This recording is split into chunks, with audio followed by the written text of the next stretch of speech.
The start of the school year in Moline-Coal Valley. What challenges some students will face, and releasing the pollinators, bringing back the monarchs in the cities.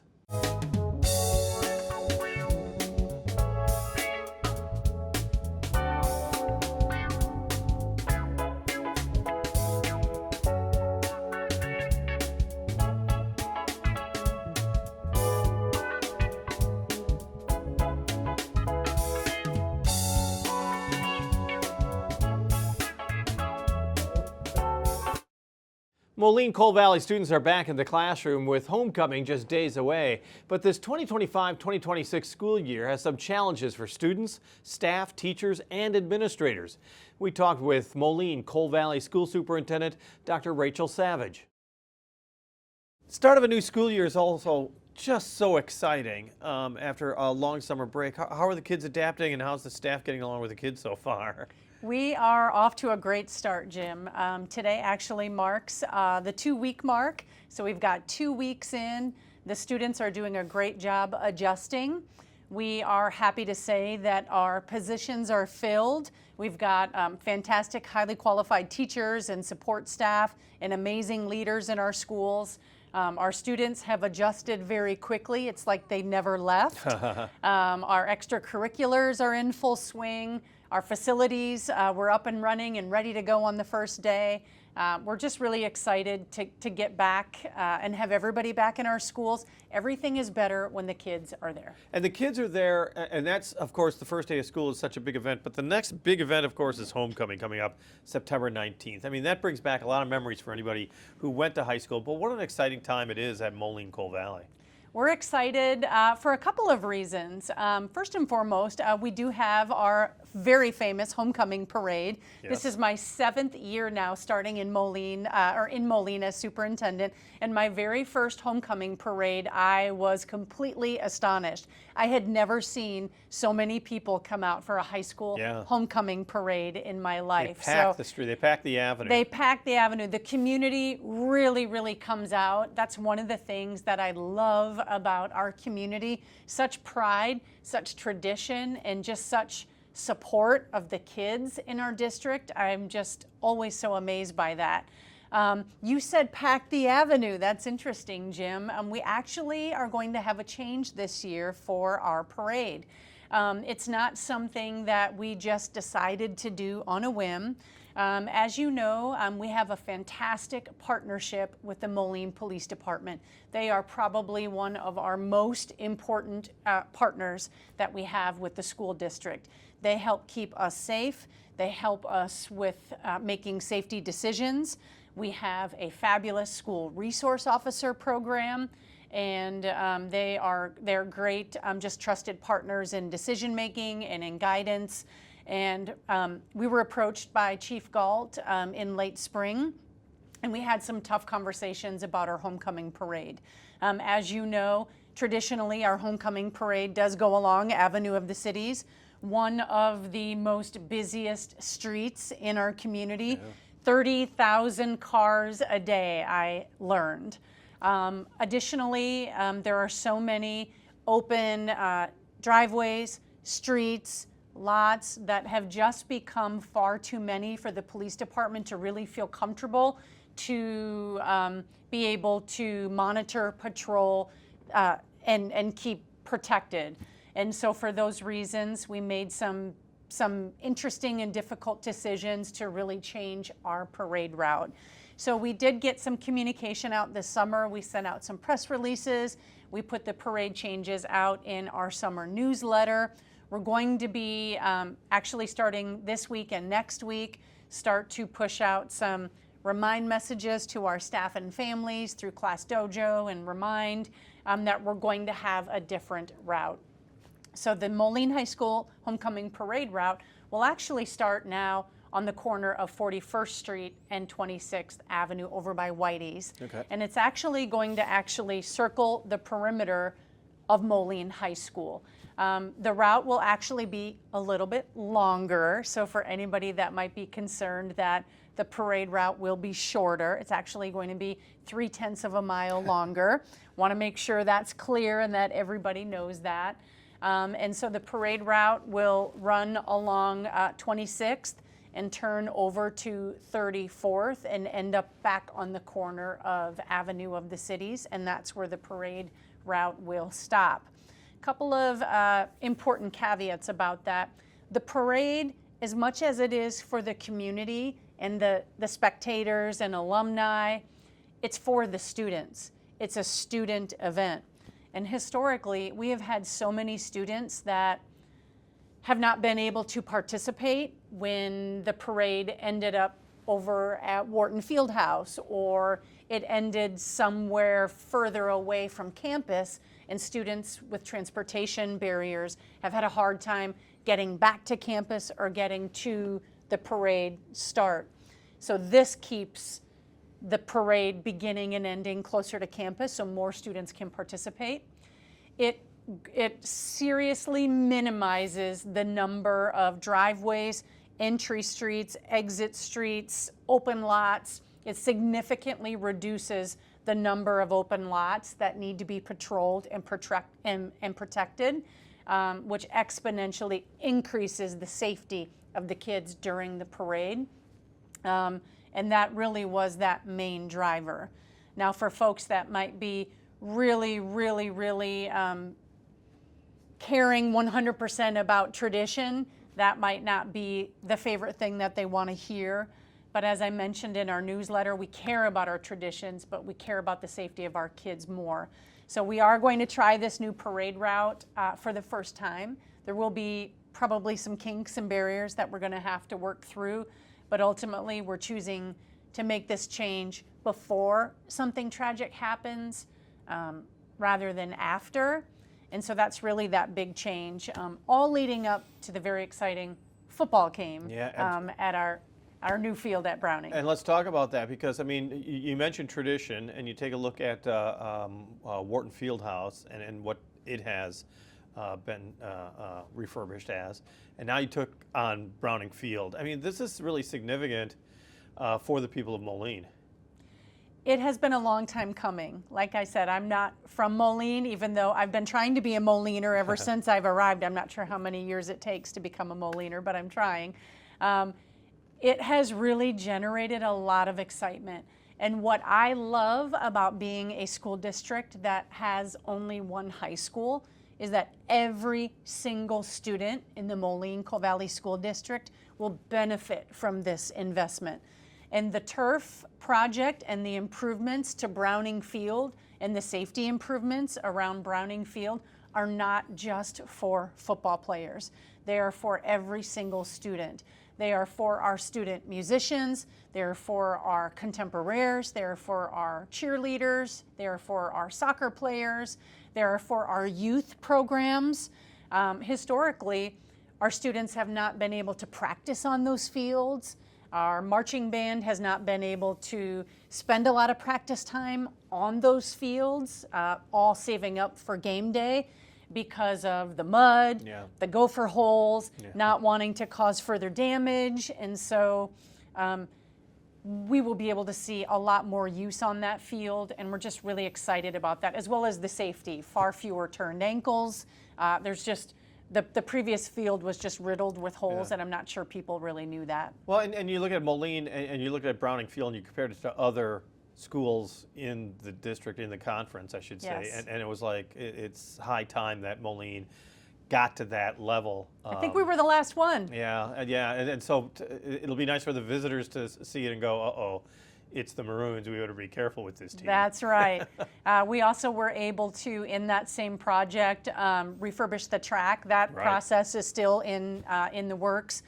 The track will be complete towards the end of September, but completely redoing the bathrooms as well. They are now ADA accessible. Yay, finally, as well as the concession stand, which is ADA accessible, and just new fencing, new retaining walls, new concrete, all of those pieces that will just create a far safer experience for our patrons and our spectators, and just a better experience for generations of kids to come. Let's talk about proficiency in various areas such as reading and math. Yes. The state of Illinois is really trying to set goals for increasing those numbers, and Moline has done its best. What is the key to improving the reading and the math scores in the Moline district? Let's talk about that a little bit. I know some of the current report card metrics that are available on Right. the Illinois School Report Card Right. now. That data is a couple of years old. That's It is. first and foremost, 2022, 23, I believe. That's exactly And right. you're exactly right about Illinois finally taking charge and addressing the cut scores once and for all. For decades, Moline High School has had more than half of its students going to college. We have had students that have taken 3 and 4 and 5 AP courses, had GPAs well over 3.5, been involved in activities, held part-time jobs, and still, when they take the Illinois Assessment of Readiness, they are told they are not proficient. So I am so glad that we have a fabulous new state superintendent, Dr. Tony Sanders, who is addressing this issue once and for all. I don't think everybody realizes that Illinois has among the highest cut scores in the nation. And there has been a discussion in regards to changing Yes. that, but some people see that as dumbing down the numbers. You would argue against that. I would argue against that. It's not necessarily dumbing down, it's actually right-sizing the proficiency scores so that they are actually a true description of the child's ability. As an example, to your question, we utilize a benchmark assessment called MAP, Measures of Academic Progress. A lot of districts use it. Right. We give it 3 times a year. And what MAP is telling us versus what IAR is telling us Right. is a completely different story. As an example, we have about 145 elementary classrooms. And just in our last MAP assessment, about 85% of those classrooms met or exceeded their growth targets. That is completely polar opposite to what the IAR data is telling us. So something is upside down.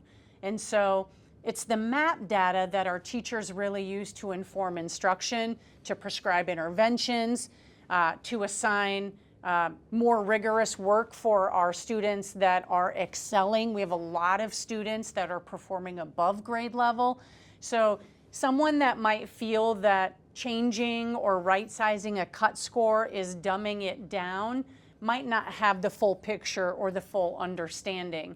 In fact, NAEP, that national report card, has Illinois at the highest in the nation, whereas Iowa, our next door neighbor, is at the 3rd from the lowest cut score in the nation. And so when we're right next to each other, it's really easy to make assumptions about those scores without the full story. So our teachers, our instructors, our leaders, we look at both. We certainly do. We don't turn our back on any data, but it's that everyday MAP data, that 3 times a year data, that's giving us a more accurate picture about kids' ability. And we're just waiting for the IAR data to catch up because it's not really telling us the truth about where our kids are at. Briefly, we just have a few moments left, and I want to talk about school security because once again, you hear these school shootings and it's just gut-wrenching. And as a superintendent, you know, by the grace of God go I. You're just worried that it could happen here. How secure do you think Moline schools are? And there's only so much you can do. My heart goes out to Minneapolis. It is awful. I imagine every superintendent lays awake at night, as do parents, as do law enforcement. Safety is not one thing. It's not a binder on a shelf, and it's never done. We have a huge safety committee, and we meet monthly, and we are constantly evaluating our safety protocols. We run drills. We evaluate our safety technology. Our SROs and law enforcement, they practice their drills inside our schools. Every year we are changing and evaluating our practices and our protocols. We review our communication systems. We review every aspect of our safety procedures to make sure that we are constantly ready as we can be. So safety is never finished, and it's gut-wrenching, to use your phrase, that this is where we are at in our country, but we do everything that we can in the Moline-Coal Valley School District to protect our children, and that's something that we will never stop doing. Our thanks to Moline-Coal Valley School Superintendent Dr. Rachel Savage. Still to come, releasing the Monarchs. But first, a look at some of the great events and activities you can enjoy in September thanks to Visit Quad Cities.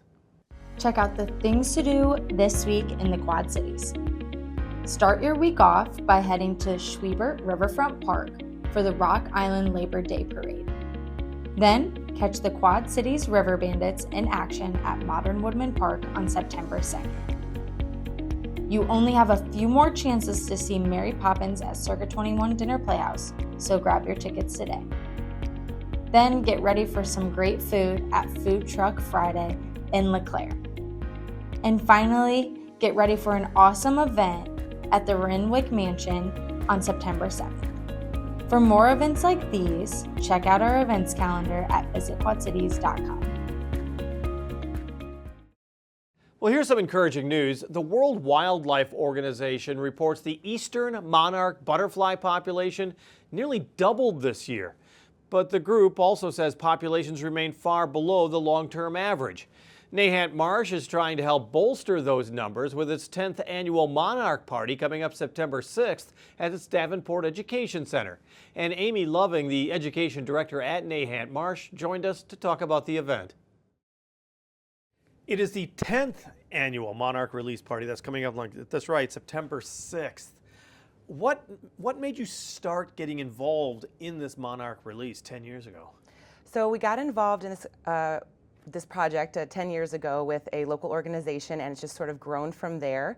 And it's a really exciting event where we can really highlight monarchs, their unique life cycle, and we've expanded actually and to include more insects and just conservation in general for insects, because it's really critical. Well, not only insects, but specifically pollinators?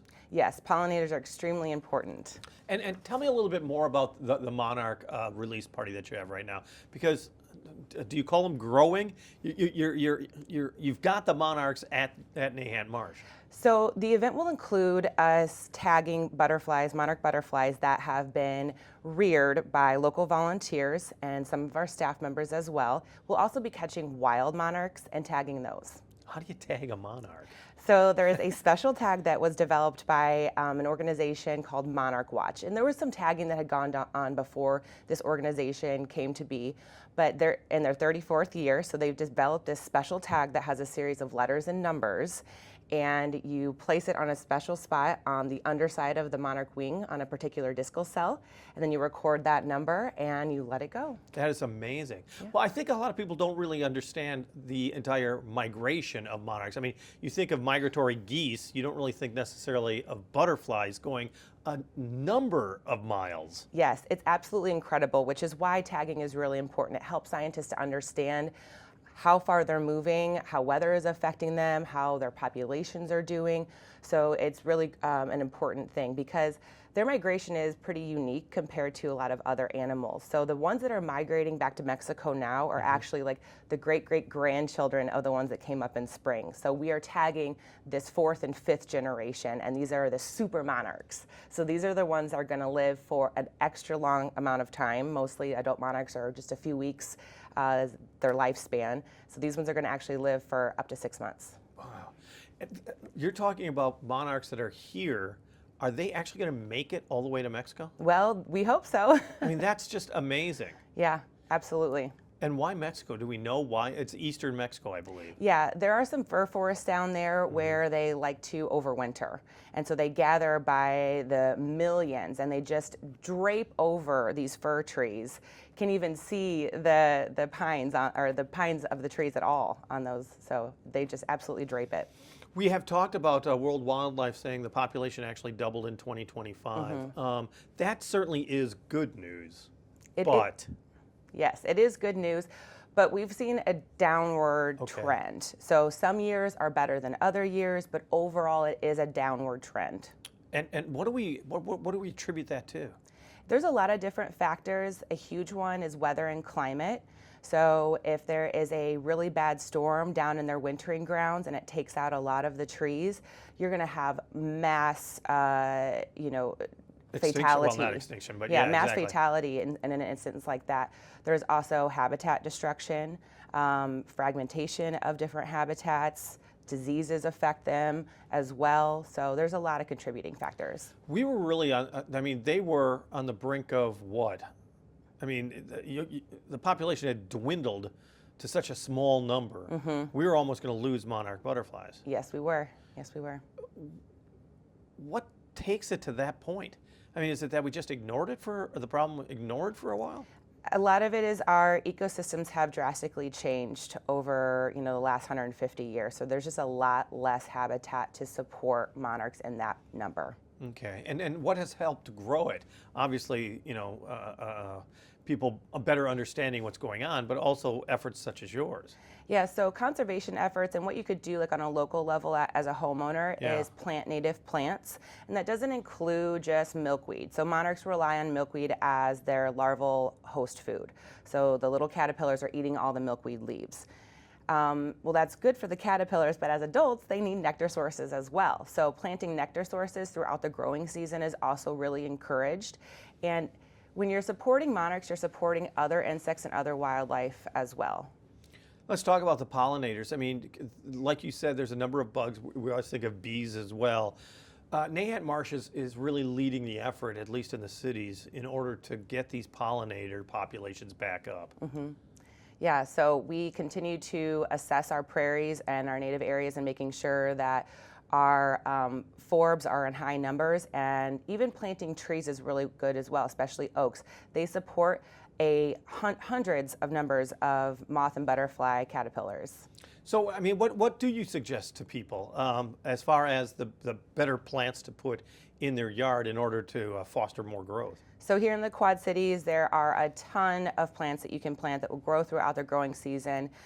Different types of echinacea, there are different types of milkweed that you can plant, different types of goldenrod, different asters. So there's a lot of different ones that you can plant, but also think about shrubs and trees as well, because those are also part of the ecosystem. So you're basically wanting to look at your landscape and thinking about how you can scale it down to mimic our natural ecosystem here in the Quad Cities. Which, let's be honest, a lot of people just have lawns and hedges that don't really do much for anybody.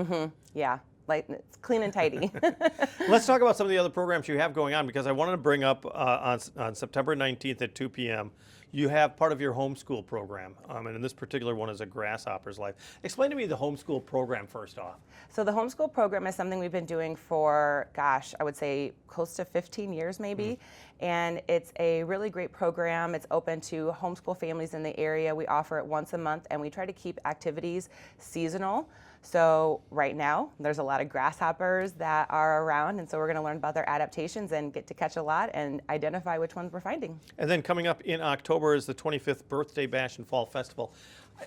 Nahant Marsh has such a great story to tell, from how it was created, about how bad the marsh was because of, I want to say, lead shot. Yes. Okay, because of the lead shot, because it was basically a sporting men's club, and the pollution in the marsh was so bad.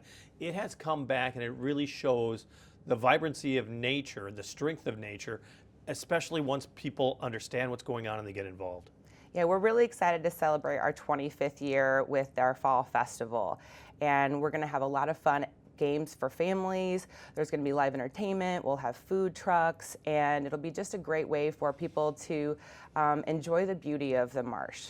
And the significance of the marsh, because I mean, I always think of how it has helped filter the water after the floods, how it has been a place that has brought back the pollinators, or has really made that part of the West End more vibrant. I mean, like I said, it is a good story to tell. It is. We have gone from 78 acres to almost 400 acres now that's protected under the preserve.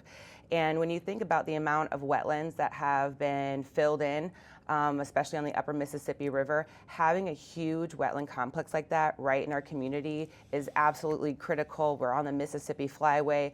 You know, we've documented over 200 birds that visit the marsh, so we are really grateful to have the support of the community to continue to do what we do. Well, plus the Education Center. It's one of those things that some people may have been to Nahant Marsh a number of years ago, but there's always something new. There's always something new. I've been there for quite a while, and I learn something new every day. One last pitch for the Monarch Party. Once again, who do you want to have come out? We want families to come out anytime between 9 and noon. It's an open house style. We'll have butterflies in our butterfly tent throughout. We've got a lot of community partners that'll be hosting booths. So a lot of fun to be had. Our thanks to Amy Loving with the Nahant Marsh. America is getting ready to celebrate its 250th birthday next year. And leading up to July 4th, we're talking with people in the cities about their role in making America the nation it is today. So many people have what it's called a civic spark, that impetus that made them get involved in a way that makes a difference for others. So we posed that question to the head of the Quad Cities Health Initiative, Nicole Karkner. What is your civic spark?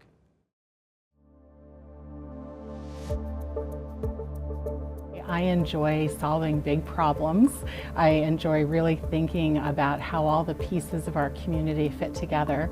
And this opportunity to work with the Quad City Health Initiative was one that really emphasized how we needed to partner, how we needed to collaborate, and how we all have a role to play in keeping ourselves and our community healthy. Our thanks to Nicole Karkner, head of the Quad Cities Health Initiative. On the air, on the radio, on the web, on your mobile device, and streaming on your computer, thanks for taking some time to join us as we talk about the issues on the cities.